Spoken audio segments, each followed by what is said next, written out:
আবার সেই ছাত্রদল বিএনপির লোকেরা এখন দিন রাত 24 ঘন্টা ডাকসুর মেয়েদেরকে নিয়ে, নারী নেত্রীদেরকে নিয়ে, এমনকি শিক্ষিকাদের নিয়ে পর্যন্ত স্ল্যাট শেমিং করতেছে।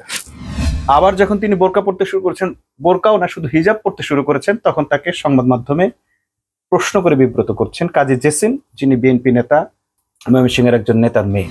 তারা তালিম দেওয়াটাকে যেমন সওয়াবের পুণ্যের কাজ মনে করেন এবং সৎ ও যোগ্য লোককে, নেককার লোককে, খোদাভীরু লোককে ভোট দেওয়াটাও তারা এবাদত মনে করেন।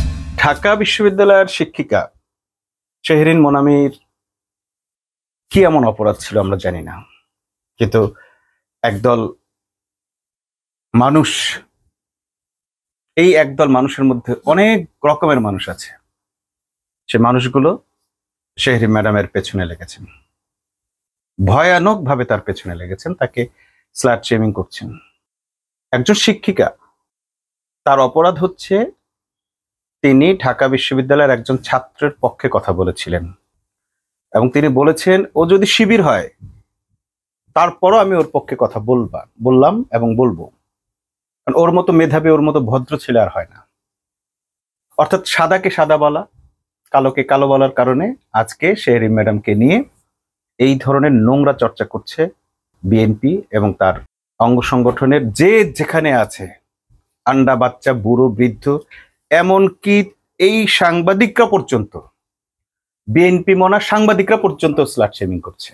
যে সাংবাদিকদের আমরা জাতির বিবেক মনে করি, যে সাংবাদিকরা অন্য কোনো নারীর হেনস্থা হচ্ছে এই মর্মে, হেনস্থা না করার পরেও হেনস্থা হতে পারে এই মর্মে ঢাকা বিশ্ববিদ্যালয়ের বিভিন্ন অঙ্গনে, বিভিন্ন রাস্তায় সারা দেশে মিছিল মিটিং করেছিল। যে ছাত্রদল গত 5ই আগস্টের পট পরিবর্তনের পর 30টার বেশি ধর্ষণের সাথে সম্পৃক্ত, সেই ছাত্রদল নারী হেনস্থার বিরুদ্ধে মিছিলও করেছিল। আবার সেই ছাত্রদল বিএনপির লোকেরা এখন দিন রাত 24 ঘন্টা ডাকসুর মেয়েদেরকে নিয়ে, নারী নেত্রীদেরকে নিয়ে, এমনকি শিক্ষিকাদের নিয়ে পর্যন্ত স্ল্যাট শেমিং করতেছে। এটা আমাদের বাংলাদেশের জন্য খুবই দুর্ভাগ্যজনক একটা পরিস্থিতি। বিএনপির লোকেরা যদি স্ল্যাট শেমিং করতে যায় তাহলে সবচেয়ে বড় ভরাডুবিটা তাদের হবে, কারণ সবচেয়ে উইকনেস, নারী ঘটিত সবচেয়ে বেশি উইকনেসটা তাদের। তারা যেভাবে শুরু করেছে, জামাতের পক্ষে বা শিবিরের পক্ষে বলা একজন নারীকে, একাধিক নারীকে তারা একের পর এক হেনস্থা করতেছে, এটা যদি তারা চালু রাখে বা এটার প্রতিবাদে যদি অন্যরা এখন মুখ খুলতে শুরু করে, তাহলে খালেদা জিয়া সম্পর্কে, খালেদা জিয়ার নাতি তারেক রহমানের মেয়ে জাইমা রহমান সম্পর্কে, এমনকি তার স্ত্রী জোবাইদা রহমান সম্পর্কে মানুষ নানান ধরনের কুমন্তব্য, কুরুচিপূর্ণ কথা বলতে শুরু করতে পারে। কি দিয়ে আটকাবেন আপনারা? আমার ধারণা এই বুদ্ধিজীবিতা, এই লোকগুলো, এই নোংরা মানসিকতার লোকগুলো মূলত সেই দিকে মানুষকে ধাবিত করছে, যাতে বিএনপির এই যে নেত্রী সম্পর্কে বা বিএনপি নেত্রীদের পরিবার সম্পর্কে, তারেক রহমানের পরিবার সম্পর্কে, জিয়া পরিবার সম্পর্কে যেন কুরুচিপূর্ণ কথা বাজারে চালু হয়। ঠিক এই কাজটাই বিএনপির একটি ষড়যন্ত্রকারী বা বিএনপির ভেতরকার নোংরা মানসিকতার লোকগুলো নিজেরা বলতে পারছে না বলে মানুষকে দিয়ে বলানোর চেষ্টা করছে। নয়তো অন্যদের মা বোনকে নিয়ে, শিক্ষিকা নিয়ে, ছাত্রীদেরকে নিয়ে কেন তাদের এই ধরনের বাজে কথা বলতে হবে, কুরুচিপূর্ণ কথা বলতে হবে? খুবই পরিতাপের বিষয় হচ্ছে, যেখানে ছাত্ররা, প্রার্থীরা বা অন্যরা মোটামুটি একটা লিমিট বজায় রেখেছিল, সেখানে সাংবাদিকরা, কথিত সাংবাদিকরা, বিএনপিপন্থী সাংবাদিকরা তাদের লেভেল আরো অনেক দূর পৌঁছে দিয়েছেন। সেটা কিভাবে? তারা সবকিছুকে ছাড়িয়ে গেছেন। বিএনপিপন্থী চ্যানেল 1-এ চাকরি করতেন বিএনপি নেতার মেয়ে কাজী জেসিন ঝুমাকে প্রশ্ন করলেন তিনি কেন বোরকা পরেছেন।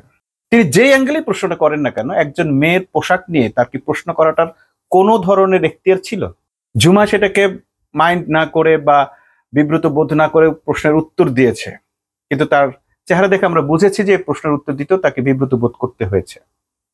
এই ঝুমা আগেও পর্দা করতেন, বোরকা পরতেন, সে বোরকা ছেড়েছেন স্ল্যাট শেমিং এর কারণে, বিব্রতকর মন্তব্যের কারণে এবং শিক্ষকদের কাছ থেকে কুরুচিপূর্ণ মন্তব্যের কারণে।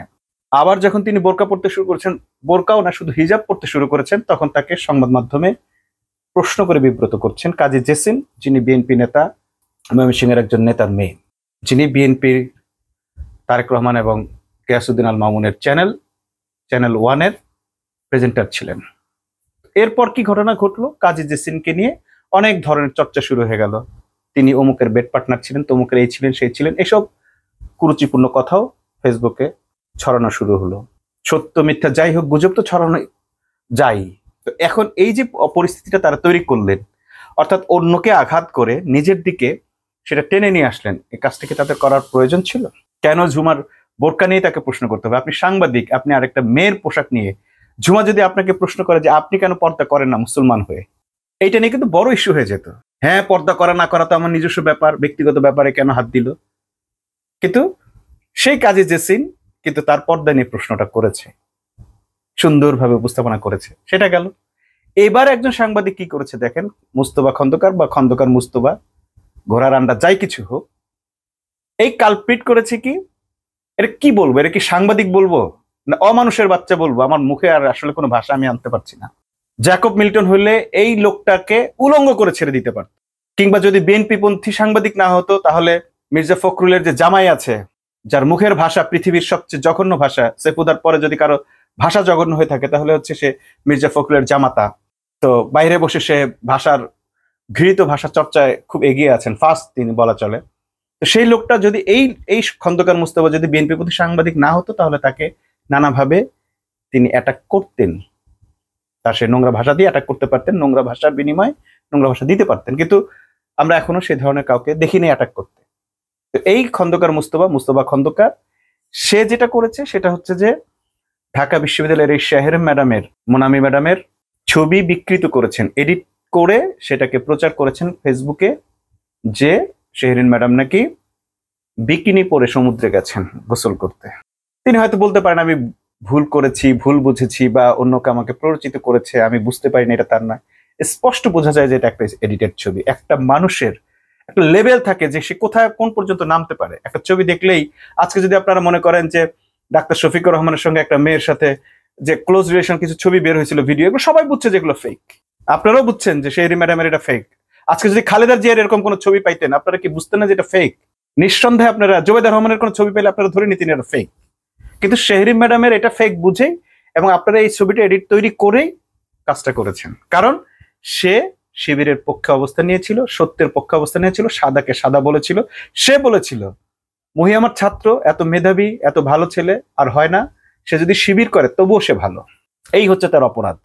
এই বাংলাদেশের মানুষকে এই সত্য কথা বলার সুযোগ দেওয়া হবে না, তাকে এডিটেড কথা বলতে হবে, মিডিয়া যেভাবে সাজিয়ে দেয় সেভাবে কথা বলতে হবে। জামাত শিবিরের বিপক্ষে সব কথা বলা যাবে, কিন্তু পক্ষে আসে এরকম কোনো কথা বলা যাবে না।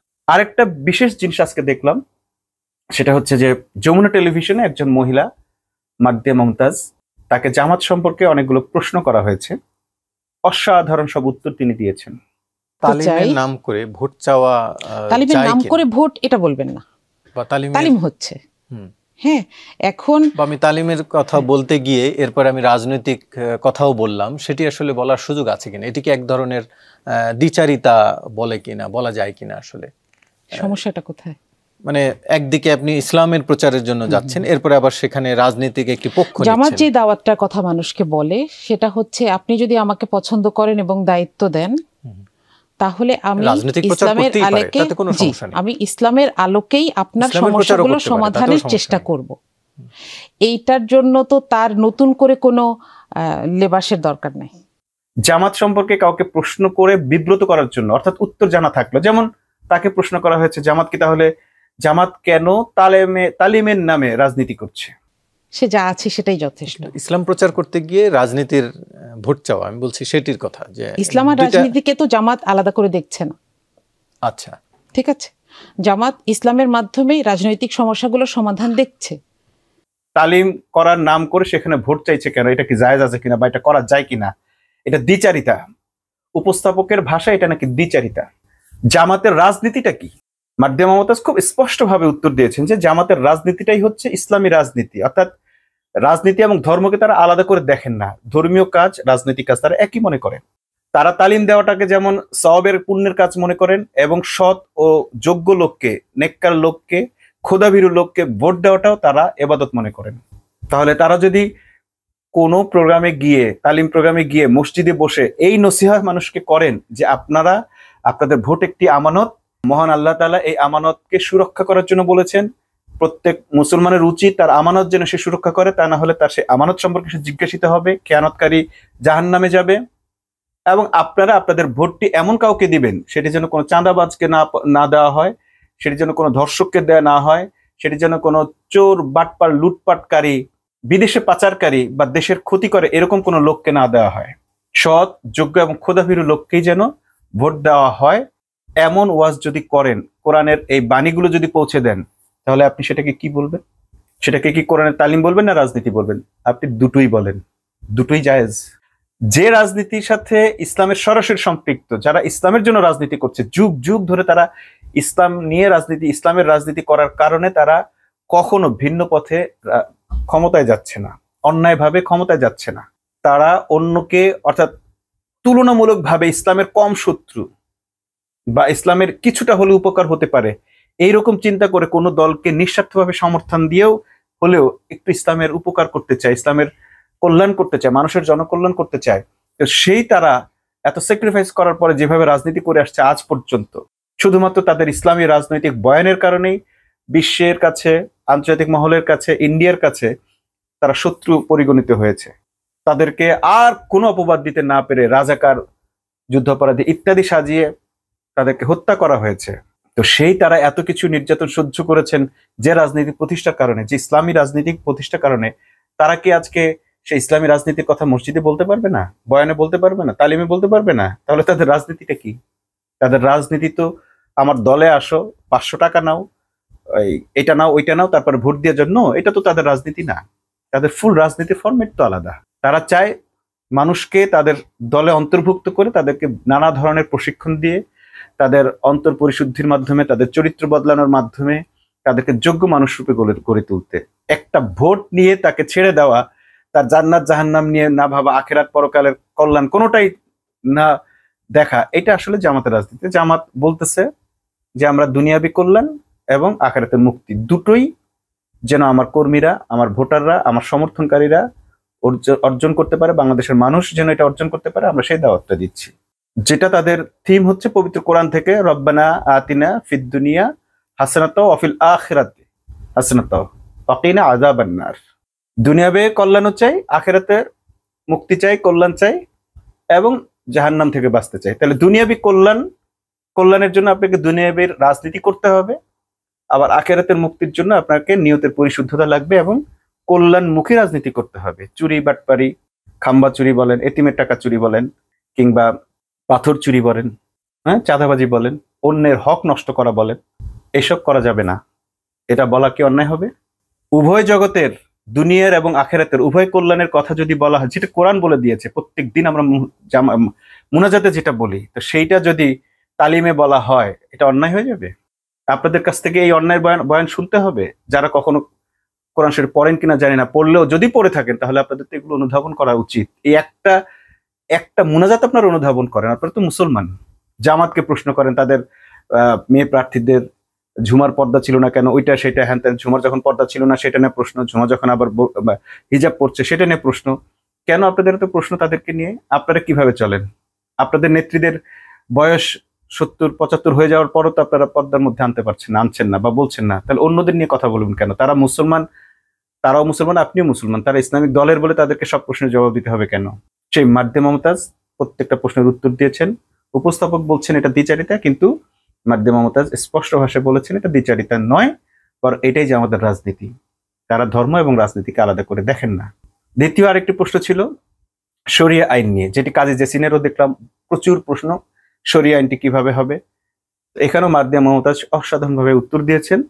একজন লোক মারা গেলে তার উত্তরাধিকার কিভাবে বন্টিত হয়? মুসলিম পারিবারিক আইনে যে আইনটা, সেটাই শরিয়া আইন, তাই না?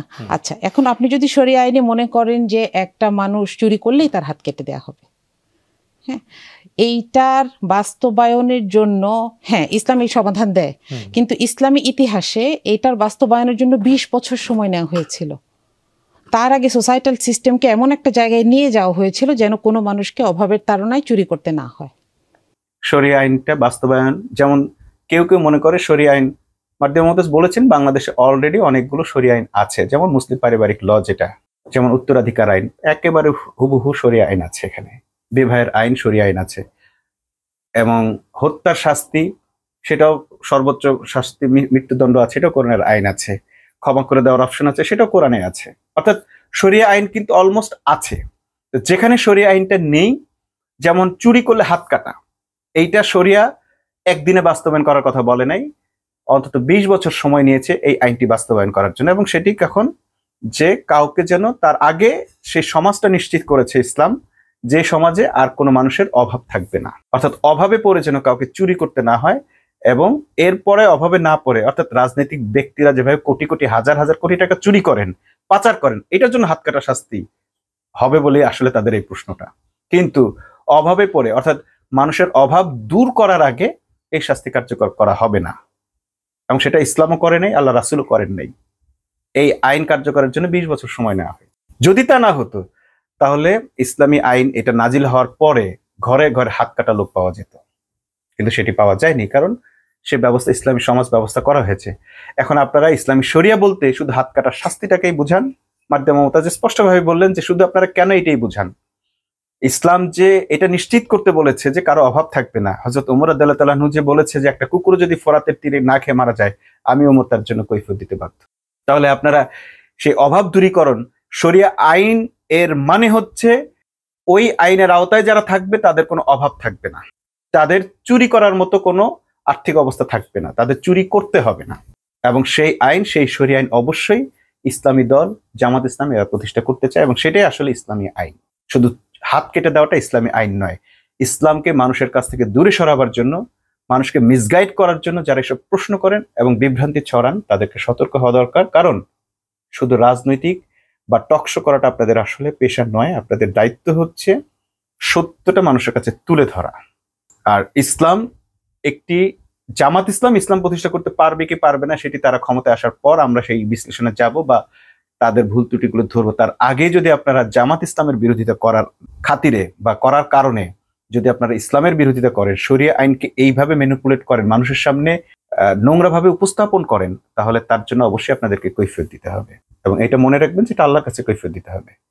আর যে খন্দকার মুস্তফা খন্দকার শেহরিন ম্যাডামকে নিয়ে এইসব কুরুচিপূর্ণ ছবি পোস্ট করেছেন, আমি জানি না তাদের মা বোন আছে কিনা, যদি থাকে তারা এখন পর্যন্ত তার সাথে কি ধরনের আচরণ করছে আমি সেটা ঠিক জানি না।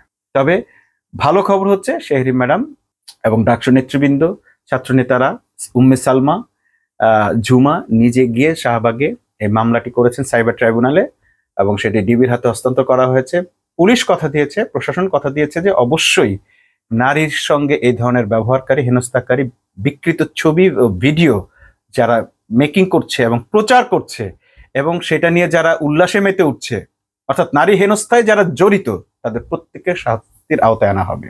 এবং নিশ্চিত থাকেন আপনাদেরকে শাস্তি থেকে বাঁচানোর জন্য তারেক রহমানও লন্ডন থেকে ফোন দিবে না, কারণ তার ঘরেও একটা মেয়ে আছে।